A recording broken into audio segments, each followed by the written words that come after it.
A continuació, la Vidina Suárez. Ella és doctora en investigació aplicada a les ciències sanitàries, menció cum laude internacional, màster en prevenció en riscos laborals, diplomada i graduada en fisioteràpia, professional liberal i professora associada a temps parcial a la ULPGC, que entiendo que es de Gran Canaria. Universidad de Las Palmas de Gran Canaria. Vale, gracias.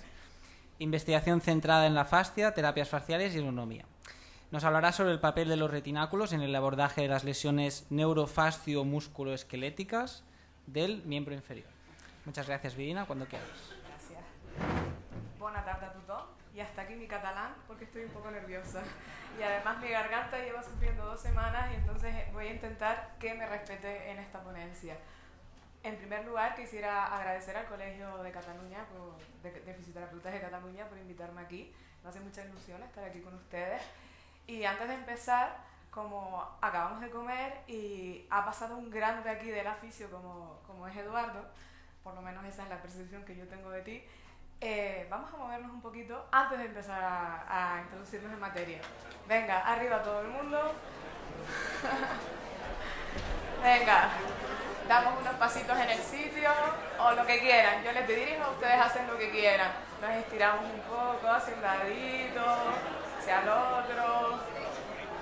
Hacemos el papahuevo, que aquí no sé si se dice así, pero bueno, ahí es así.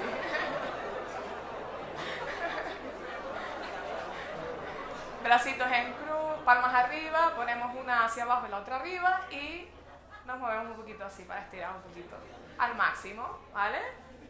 Bueno, ya estamos un poquito despiertos. Venga, al tajo.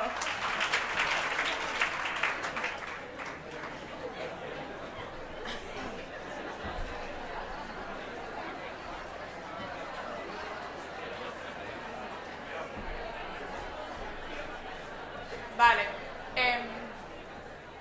como bien han dicho, mi pequeña aportación a la jornada de hoy es hablar de la fascia, ¿vale? Básicamente, porque aquí hemos hablado de un montón de estructuras, pero de la que no hemos hablado es de la fascia, y no hablo de la miofascia, hablo de la fascia en general, en la que se incluye la miofascia, ¿vale?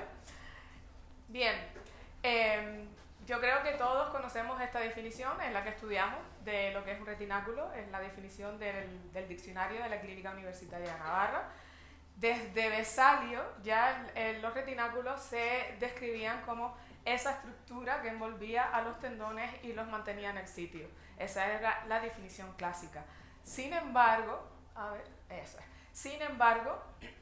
estamos viendo con las nuevas técnicas de disección y de conservación de cadáveres que esto no es tan así.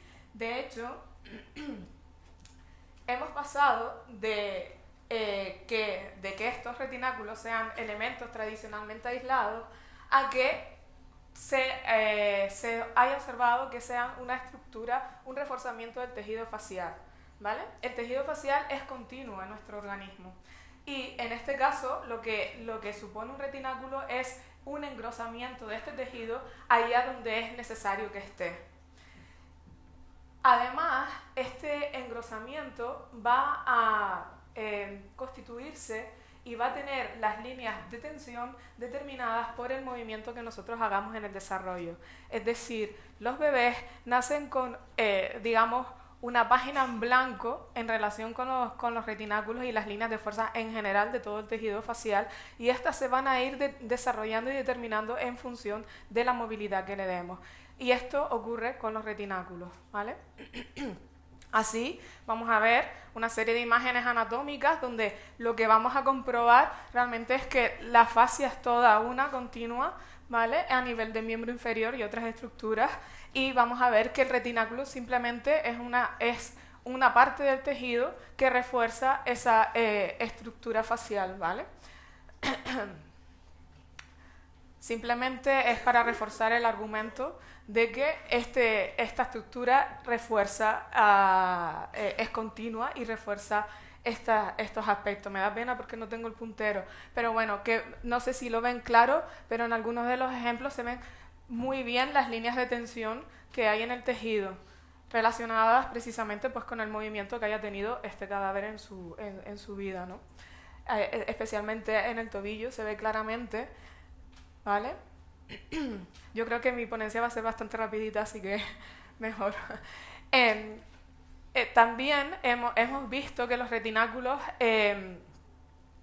se han descrito tradicionalmente en los miembros, en los miembros, ¿vale? Básicamente, a nivel de muñeca, tobillo, parte anterior posterior de rodilla, pero con estas nuevas técnicas de disección estamos observando que hay retináculos cerca del apéndice sifoides, hay retináculos a nivel de la pelvis y hay retináculos a nivel de la fascia torácica, ¿vale?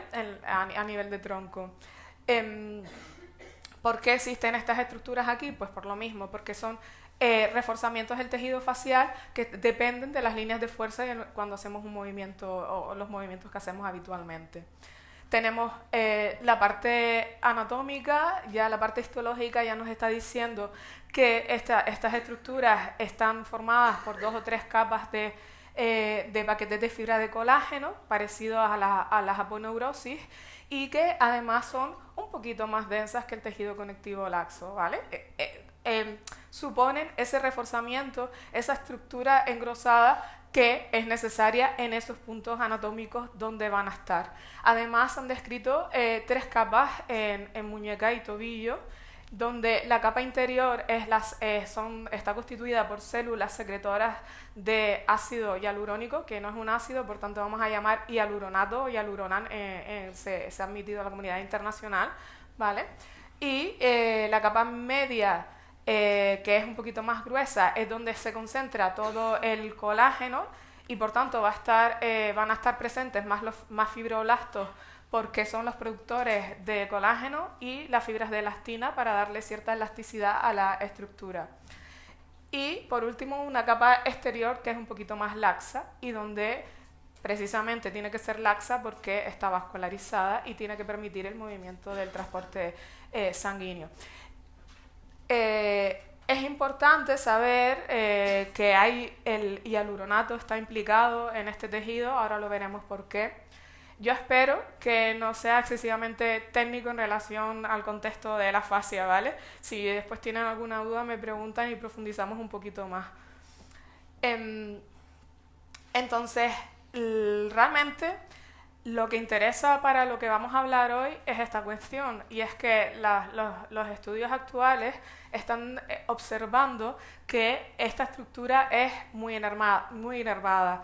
En realidad, todo el tejido facial es una estructura profusamente inervada, donde se encuentran principalmente en los retináculos, se han encontrado terminales nerviosas libres y corpúsculos de Ruffini, Paciniformis y Golgi-Mazzoni. Todo esto todavía está en ciernes, es decir, hay estudios que han encontrado estas estructuras, pero seguimos investigando y seguimos comprobando si efectivamente se dan de forma continuada, de forma persistente en estas estructuras, ¿vale? ¿Esto qué nos indica? Que es una estructura muy inervada. Pues que realmente el retináculo no es una estructura que va a empaquetar a los tendones, sino es una estructura perceptiva. Es una estructura donde principalmente nos va a dar información del movimiento articular óseo y de la contracción muscular. Por tanto, es una estructura propioceptora. ¿Ok? Obviamente, también tenemos terminales nerviosas libres que pueden actuar como nociceptores en algún momento, si se diera el caso. Simplemente un recordatorio de las funciones de estos receptores nerviosos y a nivel de función, pues un poco también planteamos la línea histórica. No son lesiones, son lesiones, perdón, que me di cuenta en la revisión. No lo han visto desde aquí. Llámelo. Entonces, a nivel de estructura, vemos que a lo largo de la historia pues se ha pasado de esa concepción de sistema de poleas determinada por Vesalio a estructuras estabilizadoras que tienen que ver con la estabilidad de la articulación, que son importantes en la propiocepción y que por tanto tienen una función perceptiva más que mecánica, ¿vale? Entonces, vamos a ver, ¿y por qué se me fue para atrás? Entonces, cambiamos un poco el concepto a nivel anatómico, ya no es la estructura que envuelve a los tendones, los empaqueta, sino es la estructura, continuidad, un reforzamiento, continuidad del tejido facial que proporciona un reforzamiento en aquellas zonas donde es estrictamente necesario. Cambiamos la función, ya no es esa estructura que mantiene a los tendones en el sitio, sino que es una estructura eminentemente perceptiva, que es necesaria para ese refinamiento sensorial de estas extremidades o en ciertos puntos de nuestro tronco.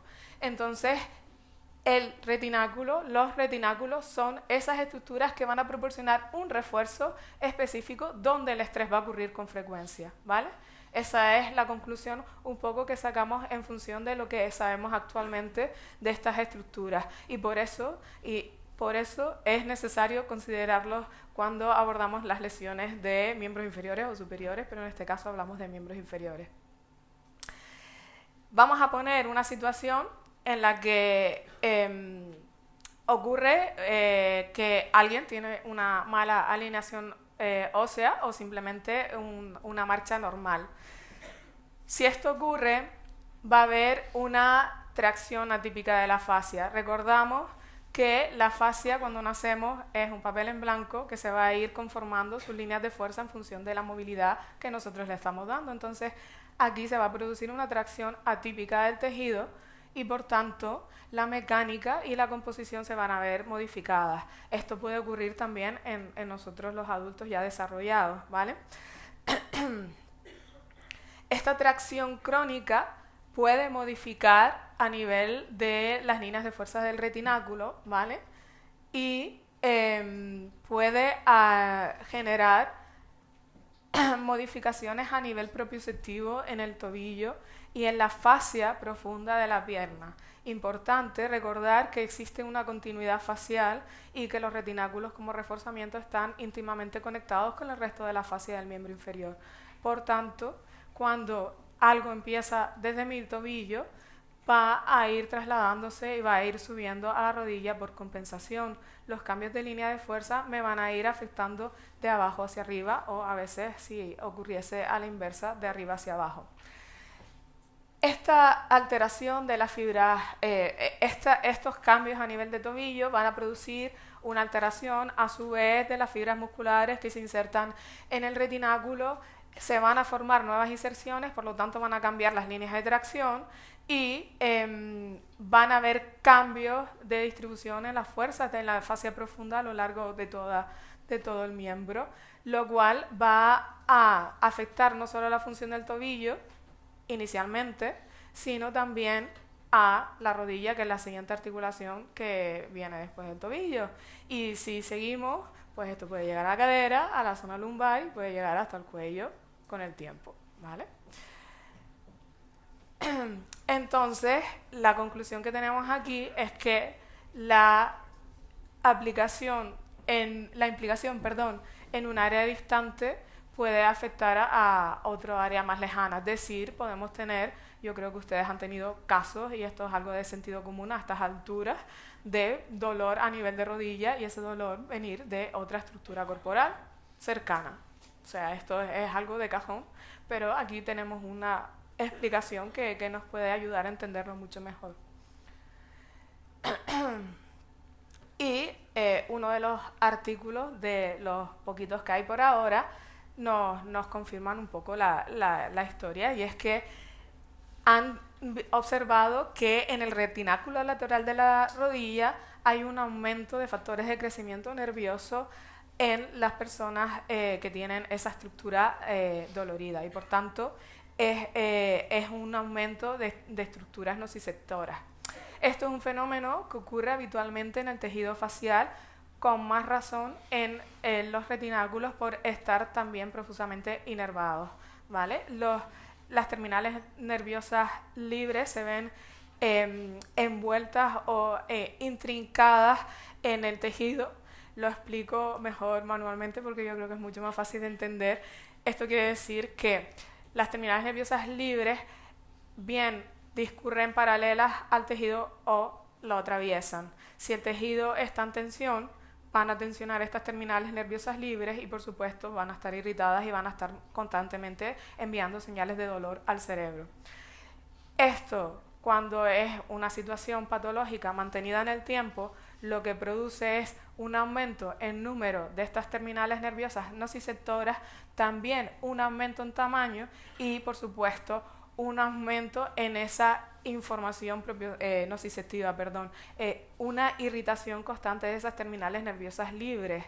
Por tanto, se intuye, repito, se intuye que esta puede ser una de las razones de la sensibilización periférica. Se intuye, ¿vale? Todavía no se ha demostrado. Entonces tenemos el efecto bola de nieve, una cosita pequeñita que pudo haber empezado a nivel de tobillo, pues puede generar algo mucho más grande en la distancia y además producir un dolor crónico porque no hemos hecho una observación óptima en el momento adecuado, no hemos hecho una entrevista profunda en el momento adecuado o simplemente se nos pasó, que a todos nos pasa, no somos máquinas, somos seres humanos. Ahora voy a hablar someramente de las propiedades biomecánicas del tejido facial y por ende de los retináculos. ¿Por qué esto es necesario nombrarlo? Porque si yo voy a hacer un abordaje terapéutico sobre esta estructura, tengo que entender qué propiedades tiene para saber qué abordaje terapéutico es el más óptimo sobre ella.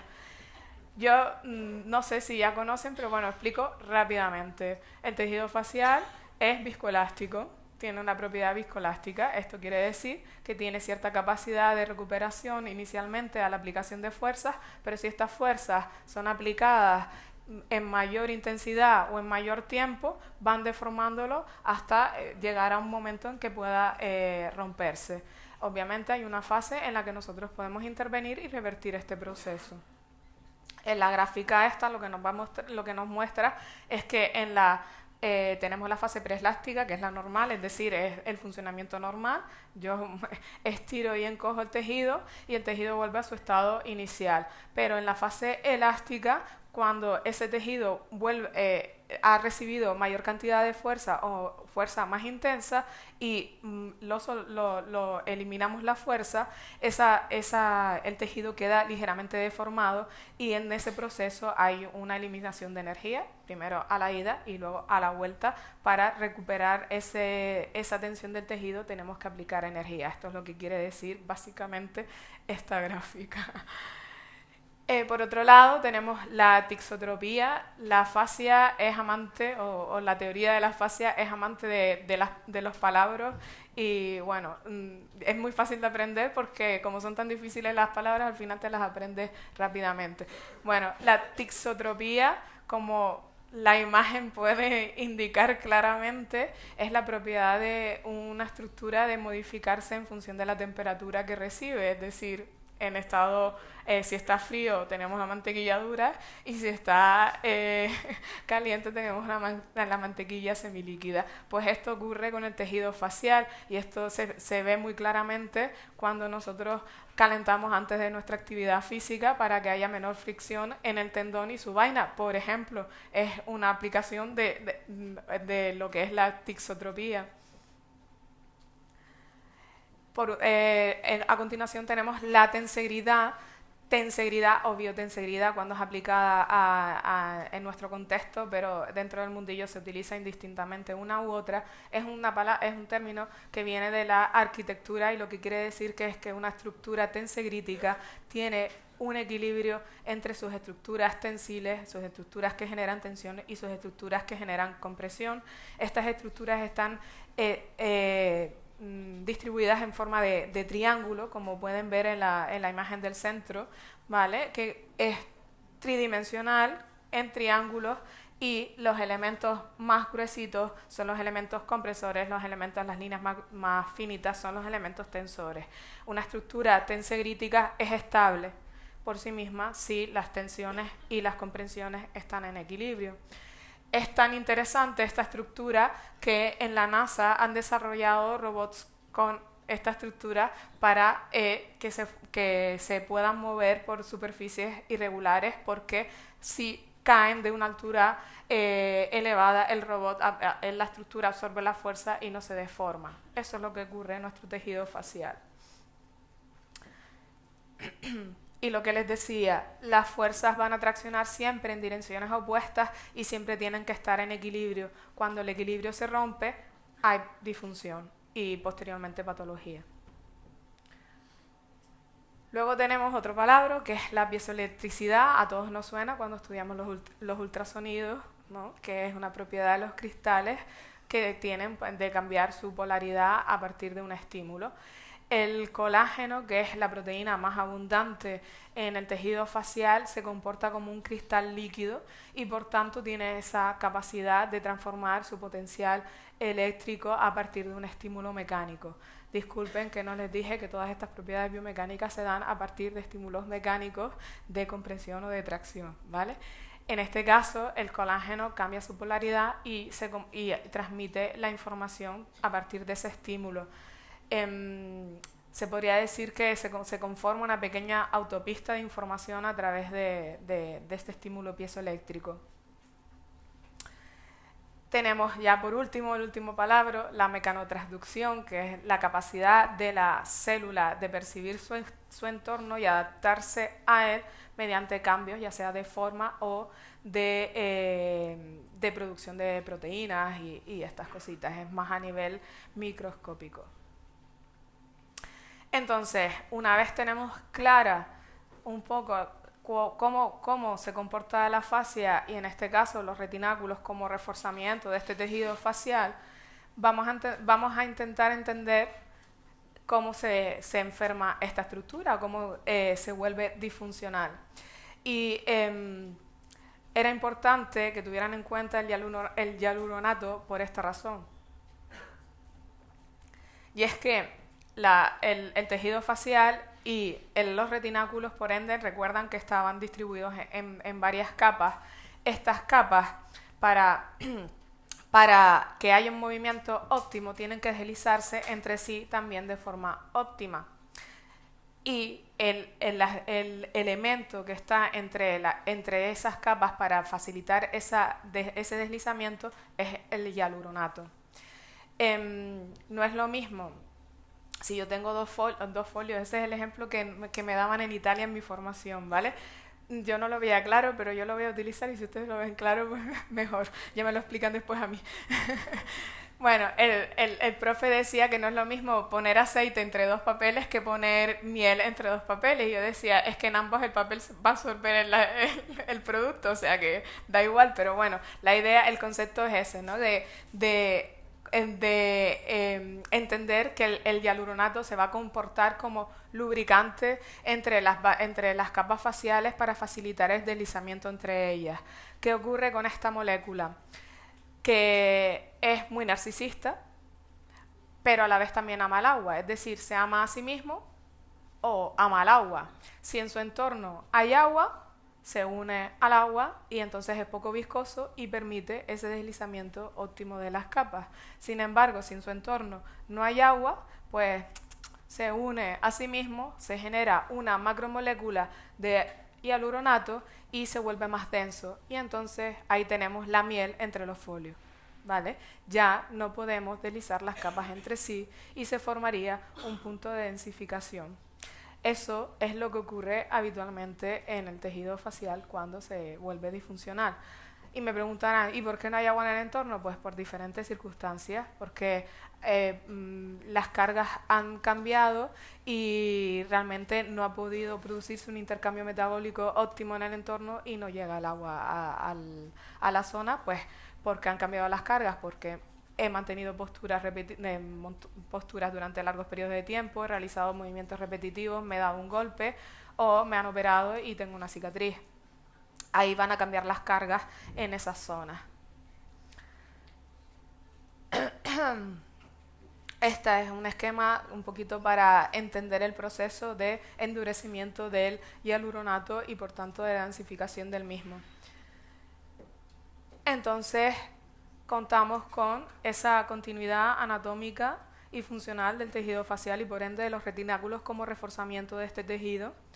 Y contamos con todas las propiedades biomecánicas de la fascia, que son la piezoelectricidad, la viscoelasticidad, la tensegridad, la mecanotransducción y la tixotropía. Contando con todo ello, lo que yo quiero que se lleven hoy para casa, que ahora veremos los mensajes, es que es importante considerar estas estructuras en el proceso de recuperación de, por ejemplo, un E15 de tobillo. Es decir, no pasar al momento de trabajo propioceptivo sin entender si este retináculo está en condiciones o está densificado, ¿vale? Básicamente es eso. Por tanto, los mensajes que me gustaría comunicarles es que deben considerar el rol propioceptivo del retináculo, que hay que considerar también la continuidad facial del retináculo como reforzamiento del tejido, y las propiedades biomecánicas y la patología del tejido facial, es decir, cómo funciona la patogenia del tejido facial, y lo que les acabo de decir, evaluar la tensión del retináculo antes de pasar al trabajo propioceptivo y luego tratar esa tensión con cualquiera que sea el abordaje terapéutico que ustedes utilicen. Obviamente, yo trabajo con terapias faciales, pero no son las únicas del mundo ni las mejores del mundo, son las que yo utilizo. Ustedes, con los conocimientos sobre cómo funciona el tejido, qué características biomecánicas tiene y cómo se puede producir una disfunción y cuán importante es el retináculo, pues harán el abordaje terapéutico que consideren oportuno en el momento, antes de pasar al trabajo propioceptivo. Y con esto termina mi pequeña aportación. Muchas gracias.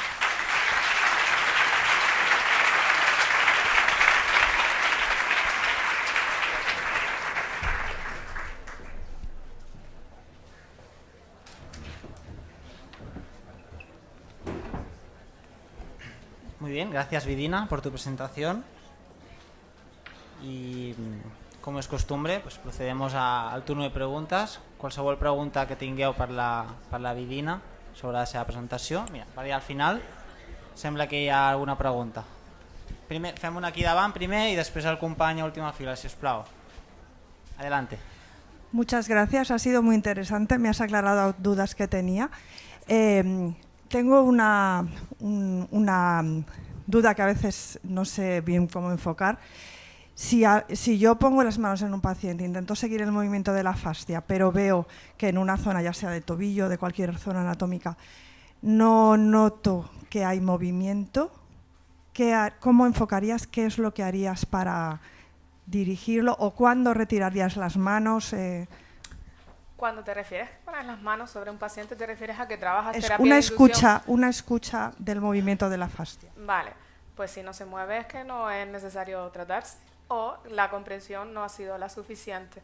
Recuerda que cuando tú aplicas el tratamiento sobre la fascia tienes que aplicar cierta compresión pero también cierta tracción y ahí es como estimulas el tejido para que responda. Si a partir de ahí al minuto y medio no hay respuesta, es que ese tejido no es necesario ser tratado o está muy bloqueado y hay que hacer otro abordaje. Por ejemplo, con calor, darle calor inicialmente para que resuelva y luego nos metemos con la terapia manual.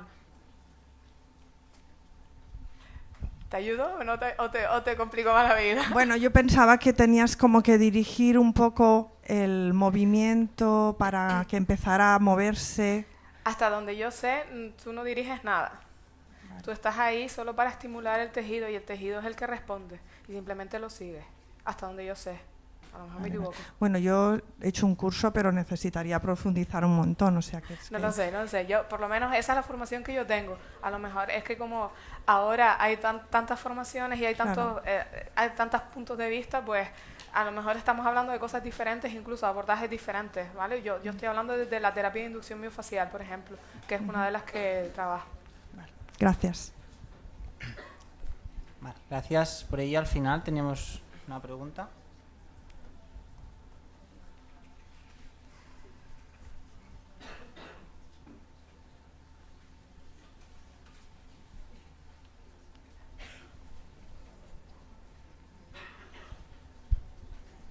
Hola, muy buenas. Brillante presentación. Yo tengo una duda a nivel práctico. Por ejemplo, en una secuela de esguince de tobillo o en un problema a nivel de alus limitus funcional, donde vemos que el retináculo a nivel retromalolar interno o el retináculo del flexor alusis longus se ve afectado, ¿cómo sé si es tendón o cómo sé si es retináculo? Y si es retináculo, ¿qué hago? Perdona, me dijiste el de 15 de tobillo y Sí, te puse ejemplo, dos ejemplos. Por sí, ejemplo, uno de esguince de tobillo, que puede ser el retináculo interno, el del canal tarsiano, que se ve afectado, o sin esguince de tobillo, da igual, lo que tú quieras. Y luego está el flexor alusis longus, que muchas veces hace un alus limitus funcional por tensión del retináculo, ¿vale? Que es la causa más habitual. ¿Cómo lo trataríamos o cómo lo tratarías tú? Pues yo tengo esa duda, a nivel clínico. A ver, obviamente podemos distinguir el tendón del retináculo con mover el dedo, pero desde mi punto de vista, yo lo haría un abordaje... a ver,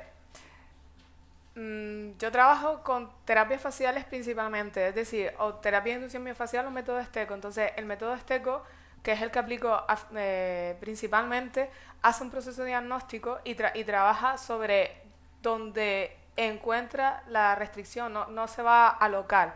Si tú quisieras trabajar ahí a nivel local, yo mejoraría las condiciones de densificación del hialurónico, que son mediante fricción y calor, básicamente. Vale. ¿Y cómo diferencias del tendón del retináculo con el dedo? Sí, lo movería y el tendón es más evidente que el retináculo, por lo menos yo lo haría así. A lo mejor no está, No, es que yo no lo sé, ¿eh? Yo tengo esa duda. O sea, para mí el test de la luz limitus funcional es compresión del meta hacia la extensión y luego que no te dé 10 grados. Pues entonces no se diferencia el tendón del retináculo. Yo quería saber si había alguna manera de diferenciarlo. Ah, bueno, pues ya tú sabes más que yo. No, por eso te lo pregunto. Te lo digo honestamente, ya tú sabes más que yo.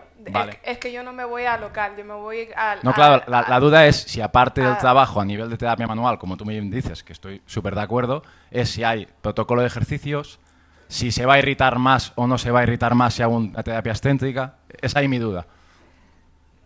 Yo no aplico protocolo de ejercicios inicialmente, yo resuelvo la densificación y una vez que resuelvo la densificación, aplicamos ejercicio para lo que sea necesario. ¿Y los cambios en movilidad se correlacionan o se correlacionan o no se miran, se miran? ¿Se correlacionan los cambios de movilidad? Es decir, si tú haces un tratamiento de inducción miofascial, o disculpa la ignorancia, el método segundo no lo conozco. Si tú haces ese tratamiento y mides, por ejemplo, la flexión dorsal de tobillo, que tiene una limitación en la cara interna del tobillo, entonces, ¿mejoran esos grados de movilidad? Supongo que sí, porque si hay densificación y hay tensión y no permite moverse, si yo elimino esa densificación, elimino esa tensión y puede mejorar el grado de flexión dorsal. Vale, perfecto. Gracias.